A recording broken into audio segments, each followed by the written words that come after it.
סובלת משחלות פוליציסטיות? רוצה לחזור לשלוט על בריאותך בדרך טבעית? זה הפודקאסט בשבילך. מחזור לא סדיר, כאבים, דימומים כבדים, רגישות לאינסולין, אתגרי פוריות, הפלות, סיעור יתר, השמנה בטנית ואקנה, הם חלק מהתסמינים שאת יכולה לחוות עם שחלות פוליציסטיות. וזה לא צריך להיות כך. כאן בפודקאסט אנחנו נדבר על המניעים השונים שהביאו אותך לשחלות פוליציסטיות, נבין על מה זה יושב ומה אפשר לעשות כדי להבריא באופן טבעי. בנוסף נלמד כלים של שינוי תפיסתי כדי שכל התהליך יהיה מהנה, איך לעשות שינוי שבאמת יישאר כדרך חיים ואיך לגרום לשינוי להיות פשוט עם החיים המטורפים שלנו.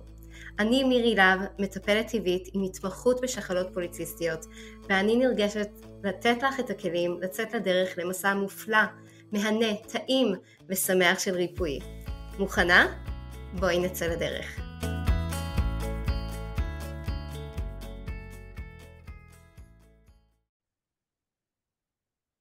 אוקיי, אז ברוכות השבות לפודקאסט נהנות ומבריאות משחלות פוליציסטיות. היום הזמנתי את לירון המהממת להצטרף אליי לפודקאסט. לירון היא משתתפת, היא עדיין באמצע התהליך של תוכנית הליווי חופשייה משחלות פוליציסטיות, והיה הרבה התעסקות סביב כל מיני עניינים בתוך התוכנית, ועלו פשוט דברים מדהימים מתוך לירון גם. אמרתי לה, לירון, בואי לפודקאסט, בואי נדבר על זה, כי זה דברים שכולם צריכות לשמוע. אז לירון, ברוכה הבאה, אני כל כך שמחה שאת איתנו היום. תודה, אני סופר מתרגשת. אוקיי, אז בואי נפתח שספרי לנו מי את ומה את עוסקת קצת רקע, ומשם נתקדם, בסדר? טוב, אז אני לירון מיכאלי, אני אימא לאריאל וגבריאל, נשואה לשי, בת 37, אני עובדת כמנתחת מערכות בחברת בזק, אני אחראית על לא לכעוס עליי, כל עולם הוואטסאפ, כל עולם המענה, ממשקים, כל הדברים האלה. ואני ככה, נקרא לזה, באתי לתוכנית אחרי לא מעט לבטים ודברים שעברתי בתוך כמעט 13 שנה של הזוגיות, והרצון להיות אימא, ועכשיו הרצון נקרא לזה בוער בי שוב, אבל הפעם באופן טבעי, כמו שאומרים, ולא בחדרי ניתוח. מדברת מבחינת הטיפולים וכאלה. כן. ואני אגיד שאחד הדברים המדהימים שאני רואה בתהליך שלך, בתוכנית, זה שאת עוברת עבודת מיינדסט מטורפת. התפתחות כזה, שאני זוכרת גם בהתחלה היית מאוד, לא, אין פה עניין של מיינדסט. מאוד אנטי, נכון. ופתאום את כאילו במקום שאני אומרת, טוב, לא משנה מה יקרה, את תצליחי. כי כאילו פתאום הבנת, כאילו פתאום נפל לך סימון על הגוף שלך, על התהליכים, וזה פשוט מדהים לראות את זה, באמת, זה מיוחד מאוד מאוד לראות את ההתפתחות שלך בדבר הזה. תודה, באמת היא בהתחלה היה כזה אנטי, זה כמו ילד, אתה לוקח לו עכשיו איזשהו סוכריה, או אתה לוקח לו את הדברים שהוא רגיל ואוהב, ופתאום טוב, בלי זה, וחברות שלי, רגילות שלי, כל פעם מופה להם ומביאה להם, אז פתאום אומרות לי, נהיית כבר ללא חיים, ללא תקווה וללא עתיד, באמת להם שלא דווקא, בהתחלה זה היה לי קשה, ולאט לאט אתה מבין, אני כל פעם, באמת כל פעם אני מכניסה לי בראש את הגרגירי אורז, שעכשיו זה רק גרגר אחד, ועוד גרגר ועוד גרגר, וזה הופך להיות הרמה. והתהליך הוא באמת, כאילו, גם אם בהתחלה אנחנו מצפים מ-0 ל-100 בשבועיים, אז לא, ולקח לי בהתחלה הרבה זמן להבין את זה, והייתי המון פעמים גם באנטי, אבל עם האנטי אמרתי, אני עדיין הולכת עם התהליך, אני יודעת שיהיה לי קשה, ולאט לאט אני אבין. וגם לפני התהליך פניתי אלייך ואמרתי לך, אני רוצה לדבר עם נשים שעברו את התהליך, ואני רוצה להבין לפני מה אני הולכת. אני כזאתי, אני מתכננת כזה, אני חייבת להבין מה יהיה, לאן אני הולכת, ואם אני הולכת אז רגע, למה נגעת לי בדברים שלי, ולמה הזזת לי את הגבינה במילים אחרות. ובהתחלה כן, בהתחלה היה לי מאוד קשה, מודה. ולאט לאט כשהבנתי והרגשתי וראיתי שזה עובד על הגוף, ש- שזה, סליחה על התיאור, שזה לא חרטא, שזה באמת לא חרטא, והגוף מגיב לזה, וכל מה שעשיתי לפני כן לא הגיב בצורה כזאת מהירה, באמת, ועם כל מה שניסיתי, וכל ה-37 שנים שלי, שברובם אני תמיד הייתי ככה שמנמונת, ומגיל 12 מאובחנת עם שחלות פוליציסטיות, ואני עושה המון עבודה על הראש שלי, כי נקרא לזה, כל התהליך שרציתי, מהרגע שהחלטתי שאנחנו רוצים ככה להביא ילדים לעולם, אז תמיד היה תקוע לי בגיל 12 ככה רופא נשים שאמר לי, יודעת, יהיה לך מאוד קשה להיות אימא, יהיה מאוד וואו. קשה ותהיי חייבת טיפולים.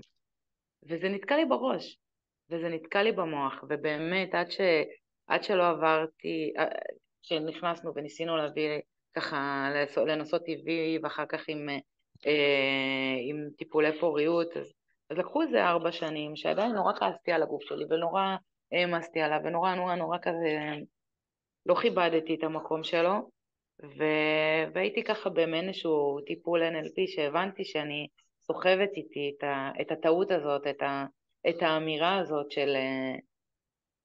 של את לא תצליחי להביא ילדים באופן טבעי, אם בכלל, וזו אמירה מאוד ישנה ומאוד כואבת, והרופא נשים שליווה אותי כל הטיפולים תמיד אמר לי, כל פעם היה מסיים איתי את תראי, את תהיי אימא, כאילו, לא משנה באיזה קושי, וב, ובאיזה שלב תמיד היה מסיים איתי בסיטואציה הזאת, וזה עזר לי לאט לאט ככה, נקרא לזה להאמין שאני בסוף באמת אהיה אימא, ואומנם היה בדרך אובדן לידה שקטה של תאומים, וזה שבר אותי, כי אמרתי אין מצב לחזור עכשיו לטיפולים, וכעסתי על כל העולם, וגם שם עם כל הכעס על כל העולם הבנתי שאסור לי לכעוס על הגוף שלי, ובתהליך הזה עכשיו שאני נמצאת באמת בתוכנית,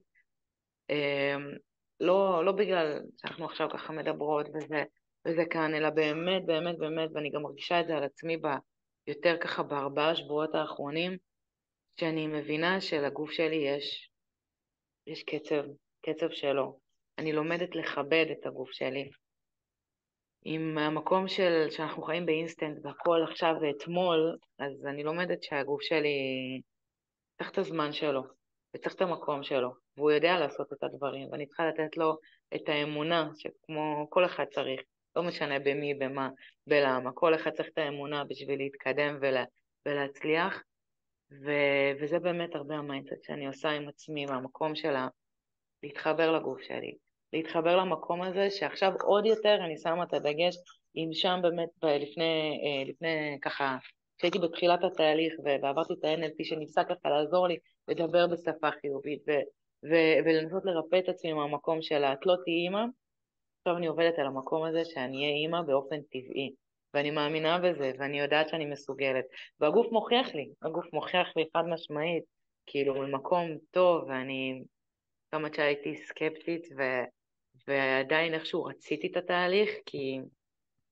לא רציתי לחזור ל-IVFים האלה, כי זה קושי מטורף בפני עצמו, ואני עם גולה בגרון מהמחשבה על זה, ואני באמת באמת באמת מאמינה שהגוף שלי יודע, כן, אני לא סתם אישה, הגוף שלי יודע מה זה להיות אישה, אני מאמינה בגוף וברחם שלי, וזה באמת משהו שאני ככה מחוברת אליו הרבה יותר באופן משמעותי, כי ברגע שראיתי שאני עושה את הפעולות, ואני עוברת את הקשיים של התזונה בהתחלה, ואני רואה שהגוף מחזיר לי בפידבקים, גם אם אני לא ב100% שלי, אם זה תוספים כאלה או אחרים, אני עדיין רואה שהוא מחזיר לי פידבק חיובי, ואם הוא מחזיר לי פידבק חיובי, מי אני שאני אגיד לו, אתה טועה, אתה לא טוב, אתה לא בסדר, תחזור חזרה למקום הרדום שלך. אני להפך, כמו שאני עושה עם הילדות שלי, אני ארים ואני אעודד אותם, ואני אביא אותם ואני אעזור להם להגיע למקום הנכון. ככה אני עושה, ככה אני באמת לקחתי על עצמי לעשות עם הגוף שלי, כי אין ספק, אין ספק, תודה לאל אני אימא, ואין ספק שאני אוכל גם להיכנס להיריון באופן טבעי, וזה באמת ככה, נקרא לזה המטרה שלי. מדהים. בעזרת השם, בקרוב, בעזרת השם. ובקצב, כמו שאת אומרת, בקצב של הגוף שלך. בקצב. כי ל-IVF ו... יש קצב של אטרף, ואתה כל היום בבדיקות דם, מעקב זקיקים, הייתה איזה סטנדאפיסט שקרא לזה זקיקים וזיקוקים, זה פיצוצים, זה רק, אי אפשר להגיד לך, טוב, ברגע שתהיה רגוע זה ייקלט. זה כן, המשפט הכי מעצבן, כן. כי אתה כל הזמן בסטרס, ועוד בדיקות ועוד בדיקות ועוד ועוד. והבנתי שזה לא עושה לי טוב, ולשם אני מכבדת את המקום של אנשים שעם מה שלא צריך הם הולכות לשם, אבל אני החלטתי ואני יודעת שאני רוצה לעזור לגוף שלי. בכל זאת, 7 שנים של הורמונים, ו, ועוד הריון שלם עם הורמונים, זה מכה לגוף, ואני החלטתי שאני רוצה לנקות את זה ולטפל בזה, ואחרי הרבה חשיבה זה באמת הדרך שבחרתי. מדהים. אחד הדברים שדיברת על הרופא שאמר לך בגיל 12, את יודעת, זה בדיוק מעלה אצלי את זה שזה מטורף כמה דברים שאומרים לנו, גם בעבר, גם בהווה, נכון, יכולים להיות להם השפעה על ההחלטות שלנו בחיים, על כמה זה מחזיק אותנו מאחורה, כמה אנחנו מאמינות בעצמנו בכלל. את יודעת, זה אחד הדברים שהרבה פעמים אני רואה שנשים תקועות, זה מהמקום הזה שיש להם כל מיני דברים שאמרו להם בעבר, שפשוט משאיר אותם שמה. הם פשוט לא מאמינות שהן יכולות להיות במקום אחר. לגמרי. ולפעמים חלק מהעבודה הזאת כדי להצליח זה להבין שיש את האמירות האלה שתוקעות אותנו, קודם כל להבין את זה, ואז סוג של לעשות עבודה של לשחרר את זה. אני גם היה לי מקרה כזה עם רופא, שאני מספרת עליו לא מעט, שרופא אמר לי, תגידי תודה שיש לך 3 ילדים, כי לא יהיה לך יותר בחיים, והייתי בהלם ולא ידעתי אפילו איך להתמודד עם האמירה הזאת, זה היה כאילו הרגשתי, זה פעם ראשונה שבעצם חוויתי מכה בלי שמישהו נתן לי מכה. ככה הרגשתי אחרי זה. אז תחשבי ילדה בת 12 שיוצאת מרופא, כן, ואני אומרת האמת, זה לקח אותי המון שנים, כאילו, לא, זה ברמה של, לא חלילה גזרתי על עצמי עכשיו איזה חיים ללא זוגיות או דברים כאלה, אבל אפילו לא דמיינתי שאני אתחתן. כי בשביל מה? כאילו, לא ראיתי את עצמי שם, כי זה כאילו השליך לי על המון דברים, ועד שלא איבדתי את זה עם עין, ככה את אותו המשפט הזה, והבנתי שאני לשם לא חוזרת, לחדר הזה עם האמירה הזאת, וניסיתי להדחיק את זה, ולהוציא את זה ממני, ולטפל בזה, ולדבר על זה, לא הבנתי שבאמת יש משהו שכנראה תוקע אותי, וזה מלבד נקרא לזה התסמונת, ובאמת התהליך הגופני שאני צריכה לטפל בזה, שזה המון גם במקום הנפשי, שבאמת כואב וחבל שרופאים אומרים את זה, מה הייתי, ילדה? זה ילדה בת 12, להגיד לה דבר כזה, זה ממש, שרף אותי להמון שנים. ממש. איך אומרים החיים והמוות ביד הלשון, זה ממש זה לגמרי, היה. ממש ככה. אמ, אוקיי, אז, אז יש 2 דברים שאני רוצה שנדבר עליהם היום, שכאילו קרו בקצת מסגרות שונות, אבל הכל מתקשר אחד לשני. אז אחד הדברים שקורה בתוכנית ליווי, זה שאנחנו עושות בדיקות עומק, לראות מה קורה עם הגוף של כל אחת, כי הניואנסים, הדגשים האישיים של כל אחת, זה בעצם מה שזה, זה מה שעושה את ההבדל, להבין מה קורה ספציפית עם הגוף שלך, ובשביל זה אני אשלחת אתכם לבדיקות דם מעמיקות, כאלה שלצערי ברפואה קונבנציונלית לא בודקים, כי מבחינתם אין שם הסתכלות של בואו נבדוק למה יש חוסר איזון הורמונלי, אלא יש חוסר איזון הורמונלי, קחי הורמונים חיצוניים, בתקווה שהגוף ידע מה לעשות איתם. ומבחינתי אנחנו צריכות לבדוק למה יש ולתקן את זה מהשורש. ואחד הדברים שקורה, שיש כמה קופות חולים שגורמים לקושי מאוד גדול סביב היכולת לקבל בדיקות דם. אז עכשיו מבחינתי תמיד מה שעשיתי זה יעצתי לנשים כמה דברים אם הן נתקעות עם זה. אחד זה להמשיך הלאה לרופאים כמו אנדוקרינולוג, יכול להיות שהוא יסכים לתת את הבדיקות האלה. דבר שני, אמרתי, תשקלי לעבור לקופת חולים אחרת. ואמרתי, אני זוכרת, אני לא עוברת, אני מאוד אוהבת את הרופאים שלי. אבל נכון, כן. זה קשוח וזה גם מתסכל, כי סך הכל אנחנו משלמים ולא מעט. כן, ואני יכולה והדבר, להגיד, כן, סליחה, לא, אני רק אגיד שהדבר השלישי שייעצתי, זה ללכת בעצם למעבדה פרטית, ואז זה תשלום מאוד מאוד גבוה לעשות את הבדיקות דם האלה. ואני זוכרת נכון, שאת התמודדת עם זה בצורה אחרת. אז ספרי לנו מה היה בעצם. לגמרי. זה מה שבאתי להגיד, שבתחילת התהליך הלכתי ככה לבקש את הבדיקות דם, ולא קיבלתי את הכל. לא קיבלתי את הכל, ואמרתי, טוב, בסדר, הוא הרופא, הוא יודע, אני לא אתווכח איתו, אני נמצאת בתהליך, ומה שהוא נתן לי מבורך, בכל זאת הוא הרופא וכאלה. ו... וכשראיתי אין ככה, אין לי את כל, לא היה לי את כל הבדיקות, ומודה, אין לי את האפשרות עכשיו ללכת לעשות כל הבדיקות גם באופן עצמאי, וזה גם זה לא כזה זול גם, אז אמרתי לעצמי, טוב, זה מה יש לי כרגע, עם זה אני מתמודדת, התחלנו את התהליך, עשינו איזשהו דיוקים מסוימים, ובאמת אחת הפגישות, אחד המפגשים, אמרת משהו שמאוד טלטל אותי, וכעסתי על עצמי, כי אני יודעת, אני מכירה את עצמי, מה בכל זאת אני, כל יומיים הייתי אצל רופא, אם זה רופא נשים, רופא אנדוקרינולוג, או יודעת, כל התהליך הזה של IVF, ופתאום טלטלת אותי מהמקום שאמרת שהיית לוקחת את אימא שלך איתך לבדיקות, וזה כל כך אני, כי הייתי הולכת באמת עם אימא שלי לכל הבדיקות, או אפילו לבד, אבל גם כשהייתי הולכת לבד הייתי מרגישה כאילו, טוב, מה שהרופא אומר זה קדוש. והבנתי שאם אני לא אקח על עצמי, כמו שאמרת, אם אני לא אקח על עצמי את האחריות, זה כמו בכל דבר, כמו בבית, אם את עכשיו מאזנת כלכלית את הבית, כספית, או שאת עכשיו באה ומארגנת את הבית, ודברים כאלה שאת אומרת לעצמך, אם את לא תעשי את זה, זה לא יקרה.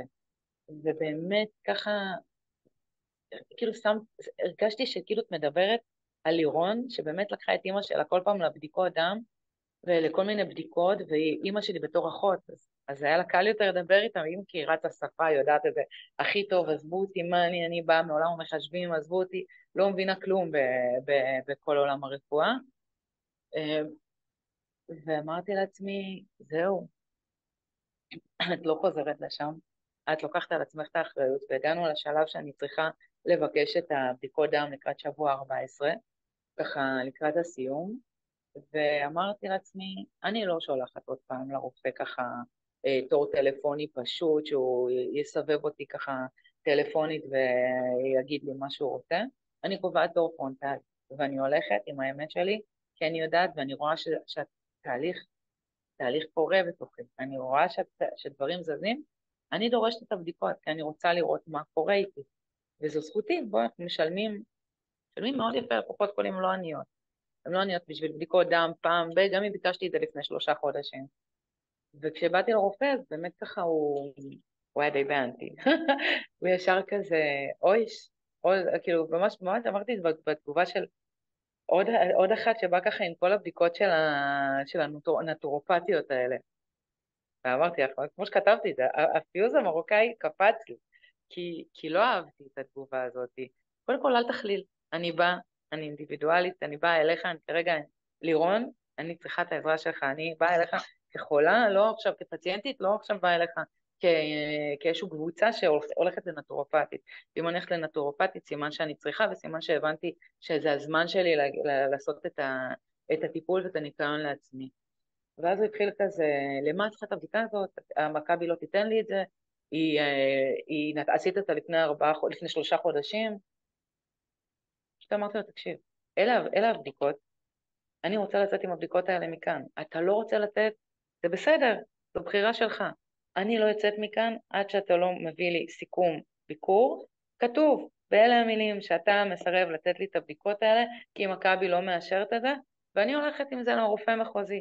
או לפניות הציבור, וממש אמרתי לו בחד משמעית, כאילו, ישבתי בשיא הביטחון, רגל, רגל ככה, בכיף, תרשום את זה, כי אם לא, אתה פשוט התחיל ככה לגמגם ולהגיד, כן, אבל עשית בדיקה, אבל גם ככה מאובחנת עם תת פעילות, עם שחלות פוליציסטיות, אז בשביל מה? אז אם ירדת קצת במשקל, אמרתי לו, קודם כל, סטופ, אני לא רוצה לבוא אליך ככה, כל יומיים עם איזה מחלה אחרת, עם סוכר, עם עוד פעם תת פעילות יותר קיצונית. אני לא רוצה לבוא לפה ברמה של חולי. אם אני באה אליך כבן אדם בריא ואני רוצה לעקוב אחרי הבדיקות שלי, זו זכותי. יש מטופלים שלא עושים את זה. אני רוצה, ואני לקחתי אחריות על הגוף שלי, אני דורש את הבדיקות האלה. אז התחיל להגיד לי שיש בדיקות שכבר עשיתי ומכבי לא יאשרו לך, ואני צריך לתת הסברים. אז אמרתי לו, מצוין, לא תיתן את ההסברים האלה, למה אתה לא נותן אתה תיתן את ההסברים במילים אחרות, למה אתה נותן את הבדיקות האלה, כי אני דרשתי אותם ואני בתהליך, מאשר תיתן חלילה את התשובות שלך, למה עזבתי כמשפחה שלמה את מכבי. כי בגלל בדיקות דם אני מסוגלת לעזוב את הקופת חולים, כי אני רואה שאתם כבר פעם אחרי פעם באנטי, תבואו בגישה חיובית, בן אדם מטפל בעצמו, כי הוא רוצה לעשות איזשהו צעד חיובי בחיים שלו. אני לא באה אליך כל יומיים לבקש בדיקות דם, כי משעמם לי ואני אוהבת לראות שדוחפים לי מחטים. היה לי איזה 7 שנים של טיפולים, תודה לאל, לא רוצה לחזור לשם. אני באה לפה כי אני רוצה לטפל בעצמי. ואם אתה כרופא משפחה שלי לא יכול, תרשום את זה, אני אמשיך הלאה. אני אמשיך הלאה, וזה מה שהיה. באותו רגע ראיתי שזה קצת פגע לו באגו, אבל יעבור לו, כי בסופו של דבר אני באה אליו, אני משלמת עבור הביקור הזה, ו, ואני רוצה לקבל את מה שמגיע לי כמטופלת. בהתחלה הוא עשה ככה שרירים, והתחיל כזה, את יודעת, אני צריך לתת הסברים, תיתן את ההסברים, אני אקבל את התוצאות, את הבדיקות דם שלי, ובזה יסתיים הסיפור, ובאמת פה הבאתי לו את הדף ככה, מתוך המדריך לבדיקות דם, רשם לי את כל הבדיקות, רשם את הכל, ויצאתי מבסוטה, כי לקחתי אחריות על עצמי. כי אמרתי, מטורף. אני לא נותנת לו לנהל אותי, אני לא מקשיבה ואומרת, טוב, זה הרופא אומר, ואני מכבדת אותו כבן אדם. אבל גם אני בתוך המקצוע שלי, יש דברים שאני לא יודעת, או יש דברים שאולי אני הולכת באיזשהו דרך מסוימת, והיא לא נכונה, ודווקא עבור הלקוח שלי, אני צריכה טיפונת לשנות את הגישה. אז כמו שאני רוצה ככה לתת את השירות, טוב, ככה ציפיתי ממנו. ובאתי, האמת היא, בשיא הביטחון, ו... והבנתי שלברוח מאחורי המדיה, או מאחורי הדיגיטל של הודעה או עכשיו טלפון, זה לא עובד. יש דברים שהפנים מול פנים והאמירה עושה את שלה, ו... ומעל הכל, זה היה לי תקוע לי בראש, לוקחת אחריות על עצמך, נקודה. לא אימא, לא לברוח מאחורי דברים, לקום, ואת רוצה את הבדיקות דם האלה, תשיגי אותם. פשוט תפתחי את הפה. וואי, לירון, זה פשוט. כמו שאמרתי, כשסיפרת לנו, הנה הכתר, נפל לך. זה פשוט התעלת עליי זה כאילו לך, זה כמה... לך, זה כי את נתת לי את המקום הזה, זה באמת, זה היה לא להסביר עד כמה זה היה לי מדויק ונכון בזמן לשמוע באמת את ההכוונה הזאת. כי יכולתי לקחת את זה למקום אחר, אבל זה היה לי כל כך מדויק בדיוק עם הרופא, וכל כך התחברתי, כי כל הזמן הזה, באמת, כל השנים האלה, אמרתי אמן לכל מה שהרופא אמר לי. אמר לי, עליתי במשקל ברמה מטורפת, כל הטיפולי פוריות, אמר לי, את לא ממשיכה בטיפולי פוריות עד שאת לא הולכת לקיצור קיבה. כמו תפוקה, סליחה על התיאור, הלכתי לקיצור קיבה, ואני רואה את כל ההשלכות של זה עכשיו, בספיגה, ובכל התהליך, ואני חווה עכשיו ככה את כל הריקושטים שלהם. וכל פעם אני אומרת לעצמי, כאילו, הקשבתי כי ככה חונכתי, רק שהיא זה הרופא, והוא יודע יותר טוב ממני.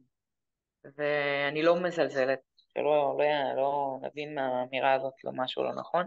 אני מאוד מכבדת את המקום, אבל למדתי שאני צריכה לבדוק, לקחת אחריות על עצמי, ואם צריך לבדוק עוד רופא, אני אלך לעוד רופא. אני אבדוק עוד פעם. וככה עשיתי, קבעתי תור גם לאנדוקרינולוג, ווידאתי איתו שהכל בסדר, וביקשתי שיבדוק את התוצאות, ולא רק רופא המשפחה. אז נכון, זה זמן, זה תהליך, אבל זה עדיף על סתם ככה, נקרא לזה, לקבל עוד איזושהי תרופה, או עוד איזושהי המלצה פחות נכונה, או כמו שהרופא בתחילת התהליך נתן לי איזשהו, היה לי איזשהו מדד של המוגלובין ככה די נמוך, ואני זוכרת שהתקשרתי אליו ואמרתי לו, תקשיב, מה אני עושה? אני לוקחת כדורי ברזל, זה היה עוד לפני התהליך, ואני לא מצליחה, הספיגה לא טובה לי. הוא אומר לי, תראי, אין מה לעשות כרגע, כאילו, במילים אחרות, עד שלא תתפגרי לגמרי, לא נוכל לעשות כלום. במקום לכוון אותי, במקום להגיד לי, סבבה, אני רופא במכבי, יש לנו גם מכבי, לא יודעת מה, אפשרות למשהו אלטרנטיבי, תנסי עוד משהו, תקחי אולי ברזל נוזלי, תקחי, דברים כאלה, כאילו מחכים איתך עד למצב שתהיי ממש בכל תחתון. ועכשיו ראיתי שבאמת עדיין יש לי איזושהי בעיה של הספיגה והכל, ופתאום הוא התעורר, כי אני דרשתי, כי באמת קיבלתי את ההמלצה מכם בקבוצה האישית, ככה תבקשי את העירוי ברזל שהייתי צריכה, וכשבאתי אליו כבר לא אמרתי לו מה אתה מציע. אמרתי לו, אני מבקשת את העירוי ברזל, הוא אומר לי, אתה יודע, צריך שיהיה עוד איזשהו ערך אחד נמוך. אמרתי לו, אני לא מחכה לערך הנמוך הזה, אני לא מחכה שהוא ירד, אני רואה שהערכים שלי פחות טובים, אני לא רוצה להיות שם, אני דורשת. ואז הוא הבין שכבר לא משחקים איתי, יצא לטובה, ובאמת קיבלתי את ההפניה לעירוי ברזל, ואני אעשה את התהליך הזה, וגם שם אני אטפל. מדהים, מדהים.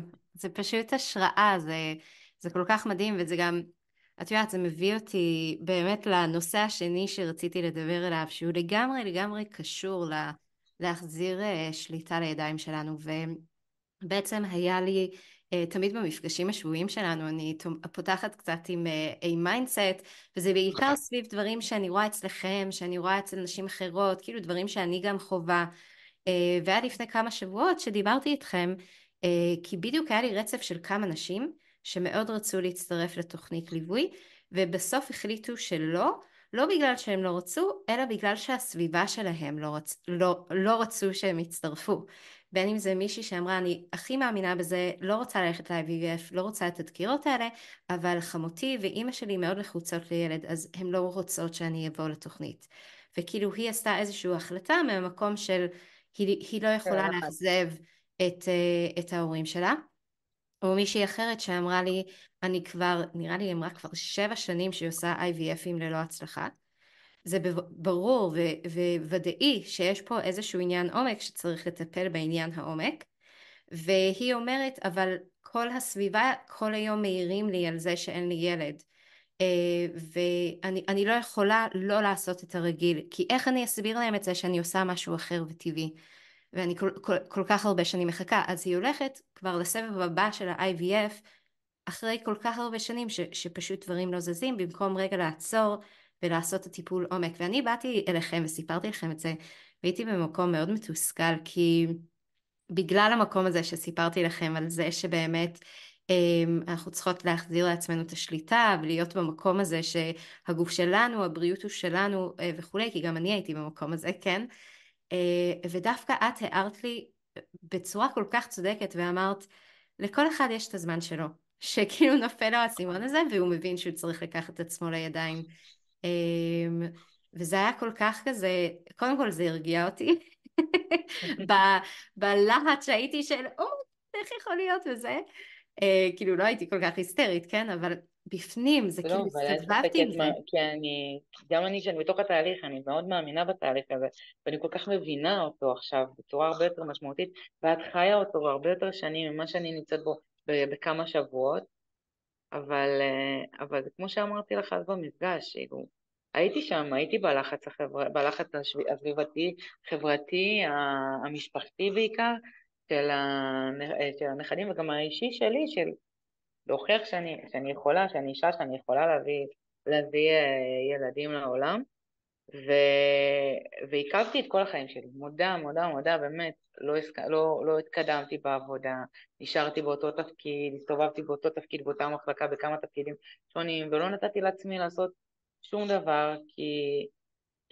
כי הסביבה כרגע כל פעם אמרה לי, זהו, את אחרי חתונה, את כבר צריכה להביא ילדים.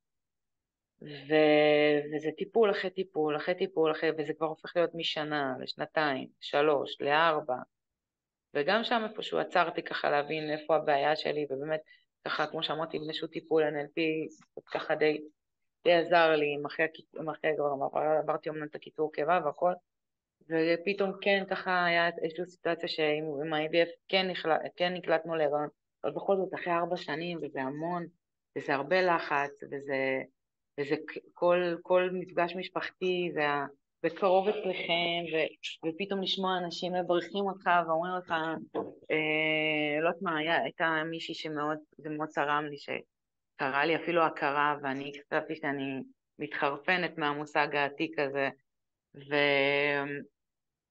וזה הרבה להוכיח, ואתה חי עם עצמך, הם ממשיכים הלאה בחיים שלהם, הכל בסדר. אני הייתי על הדרך, אבל אני מבחינתי חייתי את הסיטואציה הזאת יום יום 24/7. ו... וכשבאמת ככה נקלטתי, אז כאילו, אתה יודע, הנה הוכחתי להם את זה, אבל ומה עם אותם? מה איתי? מה כאילו, כמה פגעתי בעצמי לאורך כל הטיפולים האלה, זה כבר סיפור אחר, ואחר כך, אחר כך שעברתי לידה שקטה, גם על זה דיברו, גם על זה דיברו. לא היו שום ספקות, זה היה מה היא עם כל הטיפולים, והיא לא יכולה להחזיק הריון, והיה הרבה אכזבה, והיה הרבה דיכאון אחרי זה, כן, כי הסביבה לא תמיד מדברת על זה, זה טאבו. עכשיו אולי בשנים האחרונות, וגם אני בעצמי לקחתי על עצמי לדבר על זה, ולהעביר את זה, ולחשוף את זה, ולהביא את הנושא למודעות, ולא להשתיק את זה. כי הסביבה אוהבת להשתיק את זה, כי זה כישלון. כישלון, נכשל.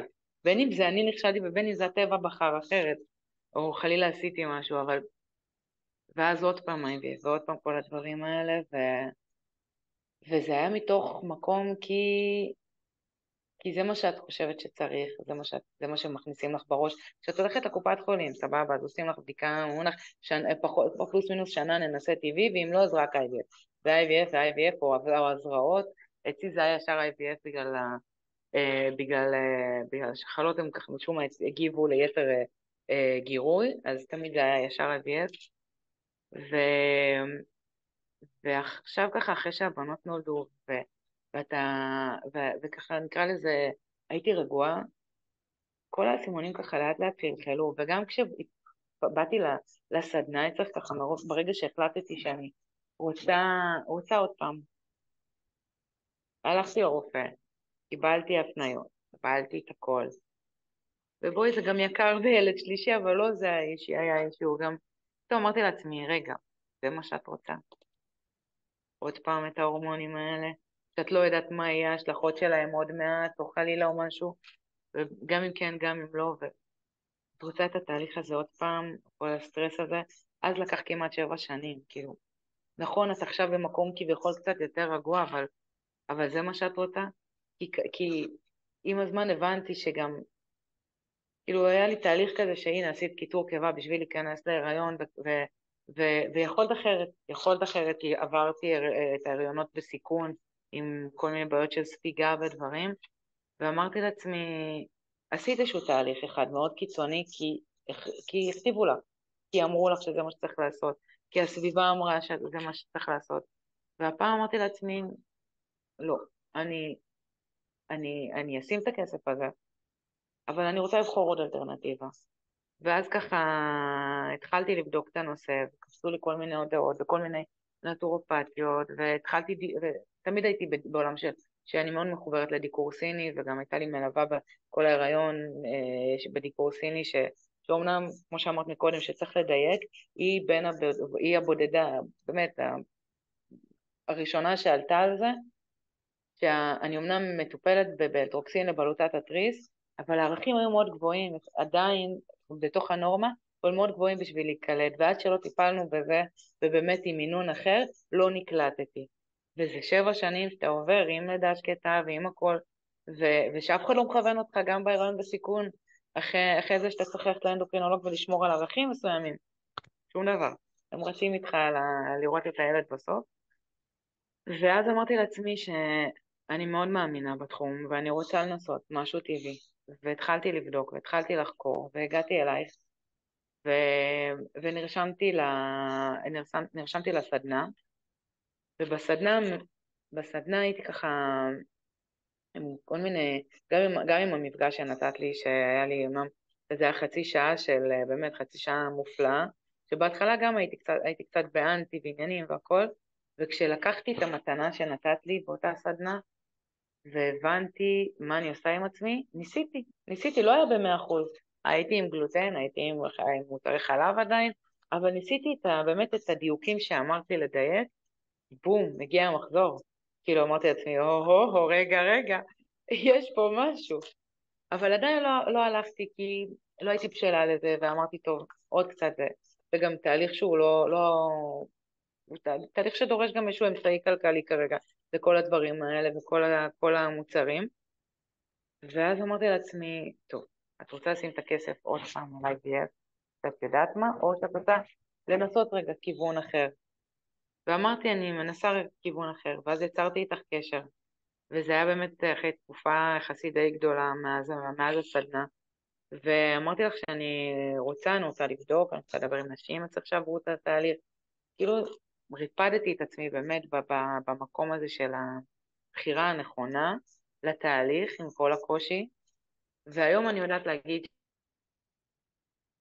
שזה באמת הייתה בחירה מעולה. אין לי עדיין את התוצאה שלי של ההיריון, אבל אני רואה שהגוף שלי מדבר אחרת, מגיב אחרת, ואני מאמינה שזה גם יגיע, זה רק עניין של זמן. ובאמת, גם מאוד התחברתי, כמו שאמרת במפגש האחרון, אמרת משהו שהוא מאוד מאוד מאוד ככה נגע לי במקום של הגוף שלנו, יש את הקצב שלו. כמו שלטבע יש את עונות השנה ויש לו קצב אחר, ככה גם לגוף שלנו. ואני נמצאת אומנם בתהליך 14 שבועות, ואני רואה שלגוף שלי יש את הקצב שלו, ויש פעמים שהוא נתקע, ויש פעמים שהוא מתקדם, יש פעמים שהכל, ואני צריכה להקשיב לגוף שלי. וזה באמת מרגיש לי שזה המתנה שנתתי לעצמי, לגוף, לתודעה, למחשבה שלי, על התהליך, וזה היה באמת בזמן הנכון, אחרי אומנם לבטים, ובואי, יש לי גם אומנם יש לי שתי בנות, ועדיין אני שומעת בעזרת השם עוד ילד, תנסי, את עדיין צעירה, אבל אותה עוד מעט הזמן הולך ונעלם, ואמרתי לעצמי, תודה לאל על הבחירה הזאת, כי אני באמת לומדת להקשיב, גם לגוף וגם לתהליך, ולשים את הרעשי רקע האלה בצד, זה לא קל, אבל שאני עושה רגע את החשיבה של, גם ברמה הכספית, אני אזרוק את זה על משהו שאני יודעת שאולי יכול להצליח ואולי לא, ופה אני יודעת שאני נותנת לעצמי מתנה לאורך זמן, ואני יודעת שאני לומדת פה דברים שאני לא אלמד בחוץ, כי אף אחד לא ילמד אותי אותם, ואף אחד לא ידייק איתי את הדברים שראיתי שהדיוקים הקטנים האלה מביאים את התוצאות, ובאמת זה היה בזמן הכי מדויק לי ולגוף שלי, ובאמת כל התודות, כאילו באמת, אה, אני באמת בפעם השנייה שקיבלתי תוך כדי התהליך ליווי את המחזור, הרגשתי שלמה, הרגשתי באמת הכי נשית שהרגשתי עד היום, והיה לי קשה עם המקום הזה. מדהים. אז גם לאותם נשים, לא יודעת אם הם ישמעו את זה, לא ישמעו את זה, יראו את זה, לא יראו את זה, אני מבינה את המקום שלהם, הייתי שם. אני עדיין בחלק מהמקום שם, אבל זה נכון, כי יש לי כבר ילדים, זה אחרת. אני מכירה את הסטרס של לפני, את הסטרס של אחרי, אבל תעצרו רגע ותנשמו, ותבינו שלפעמים המרדף הזה, אחרי ה-IVF, אם אתם רואים שהוא לא עובד לאורך שנה, שנתיים, 3, צריך לעצור רגע, לנשום, להבין איפה עוד צריך את הדיוק, איפה צריך לעזור לגוף, בין אם זה בנפשי ובין אם זה בגופני, ובאמת לראות ולקבל את העזרה, כמו שהולכים לרופא בשביל להתחיל את התהליך של ה-IVF, כן, לדאוג גם לגוף שלנו, אם זה בתהליך כזה או בתהליך אחר שמרגיש להם ונכון להם, אבל לא ללכת לרוטינה הזאת, באמת הייתי ברוטינה הזאת 7 שנים רצוף, זה מטורף, זה מטורף, ורגע לעצור, לנשום ולהבין מה זה עושה לגוף, ואיך אני יכול, גם אם זה ל-IVF, גם אם אני הולך ל-IVF, איך אני עוזר לגוף שלי עם ה-IVF, שזה מאוד חשוב. נכון. גם לעשות את ה-IVF עם התהליך הזה שלנו, אני חושבת שזה יכול להביא לסיכויי הצלחה הרבה יותר גבוהים. כן, יש לנו נשים שמגיעות ועושות את זה במקביל ל-IVF. זה גם מטורף לראות כמה מהר הן נקלטות במצב הזה, כי הגוף שלהם במקום אחר. הגוף שלהם נכון, במקום אחר. כן, בנפש, מעל הכל. כן. נכון. וואי, לירון, זה היה מהמם. תודה. את פשוט תודה השראה רבה. ממש, ואני חושבת שכאילו קטונתי. המסע שעברת הזה של הדיוק, להיות מדויקת ולאפשר לגוף שלך לעבור את התהליך, בעיניי זה, את יודעת, זהו, הצלחת, ובעזרת השם את תגיעי רחוק, לא משנה מה אמן. יהיה. ואני כן רוצה לשאול אותך שאלה אחרונה לפני סיום. אז כשיש לי אורחות בפודקאסט, אני נוהגת לשאול אותם כל מיני טיפים להצליח עם הבריאות וזה במיוחד שאלה שמתאימה לך, כי אני זוכרת שאת ממש נכנסת לעניין של ההכנות, אבל היה לך נכון, גם קשיים סביב הדבר הזה. אז לגמרי. את יכולה לשתף אותנו כאילו קצת טיפים מעשיים כן. לאיך להצליח לעשות שינוי תזונתי ולהצליח להתמיד ולעשות את השינוי הזה ברמה מאוד פרקטית בעצם. וואו, אז באמת במקום הפרקטי, אני אומרת האמת, אני בן אדם שבאמת הייתי סביב האפייה והמטבח והכל, והפיד שלי באינסטגרם היה מפוצץ שלא נדע, עם כל הכיוונים, סופר גלוטן, סופר חלבי, סופר דברים, כל העוגיות, כל העוגות, כל הדברים. וכשהתחלתי לבדוק את כל התחום, אז באמת, כאילו התחומי עניין משתנים גם שם, וזה כל כך משפיע על התודעה שלנו, כי אני אישית מאוד אוהבת להיות באינסטגרם, ואני חיה את זה, ובאמת פתאום נחשפתי לתפריטים אחרים, לדברים שונים, דברים שלא הייתי נוגעת בהם קודם, מודה, לא הייתי מנסה, והיה לי מאוד קשה עם כל ההכנות, והבנתי לעצמי, לקחתי על עצמי שבאמת, אני אני חייבת לקחת לעצמי איזשהו יום אחד בשבוע, ושם אני עושה את ההכנות שלי. אז אני בחרתי לי את זה ביום חמישי בלילה, שכולם ישנים, שישי אני בחופש, אני מכינה את כל הדברים גם לשבת כבר, וכבר גם אובר, וגם כשאני נוסעת ומתארחת אצל חמותי בשבת, אני חוזרת במוצאי שבת, ואני מפשירה, ובין אם זה במוצאי שבת בערב או ביום ראשון, אני פשוט מעמידה סירים ומכינה לי דברים, כי אני יודעת שאם לא יהיה, אני מסוגלת ליפול לדברים לא נכונים. וההכנות האלה הן סופר קריטיות, וכמה שהיה לי קשה בהתחלה והיא ראיתי את עצמי רק במטבח, לקחתי נשימה, וזה לקח לי איזה כמה שבועות להבין את זה, אבל איך שחמותי ככה כל פעם אומרת לי, רק להיום, תהיי כאן ועכשיו, וזה רק להיום, ותעשי את המאמץ שלך להיום, ותעשי את כל מה שאת מסוגלת בשביל לעמוד בזה, שהיום את תצליחי.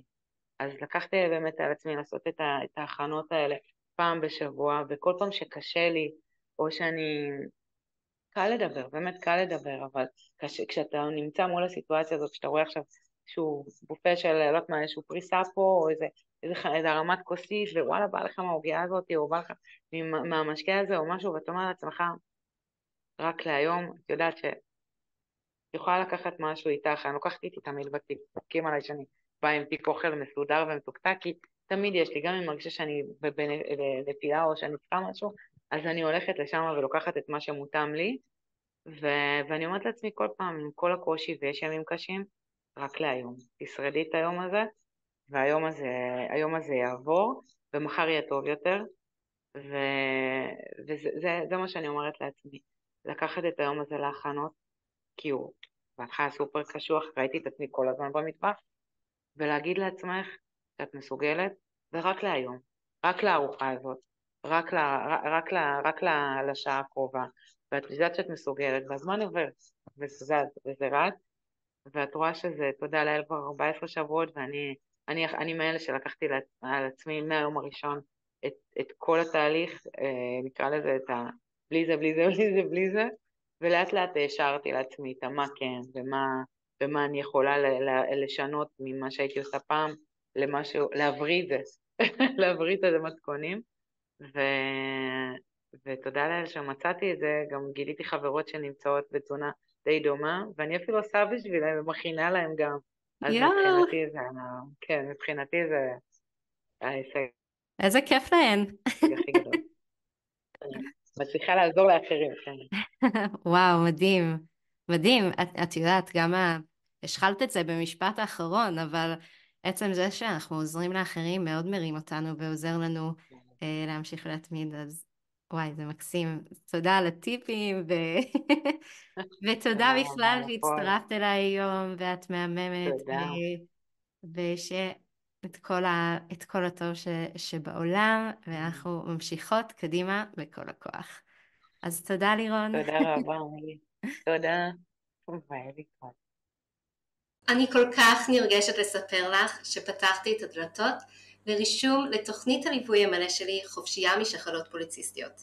אם את סובלת משחלות פוליציסטיות ומרגישה לא בשליטה, אם את חווה הסתירויות וכאבים במחזור, קושי בכניסה להיריון, השמנה, אקנה, סיור יתר או נשירה, אם את מרגישה מנותקת מהגוף שלך ולא מצליחה לעשות סדר בכל המידע, את לא יודעת מה נכון לך לאכול כדי שהגוף שלך יוכל להיכנס למצב של ריפוי, וכבר ניסית הכל ואת מפחדת שוב להתאכזב. אני קוראת לך להתעודד, כי אנחנו הולכות לעבור יחד את כל האתגרים ולהביא את הגוף שלך למצב של ריפוי. את התוכנית הזו אני מלמדת בקורס מסודר, מובנה, הנמשך 4 חודשים, בו נלמד בקבוצה ובליווי אישי צמוד איך ליישם בחיים עצמם את הדרך הזו לריפוי ושליטה במצב של שחלות פוליציסטיות. בסיכומה של התוכנית תדעי מה כן לאכול ותהני מכל ביס. יהיה לך את הידע הנדרש על הגוף שלך, על מצבך הייחודי, על האופנים שבהם כדאי לך להתנהג מבחינת תזונה מתאימה, מבחינת הרגלים הנכונים לך כדי להיות בריאה, חזקה ושולטת בגופך. אני מזמינה אותך לבקר וללמוד את כל הפרטים לתוכנית המדהימה הזאת ב-lovefood.co.il/lp/free. שוב פעם, זה lovefood.co.il/lp/free. אני מחכה לך לצאת לדרך.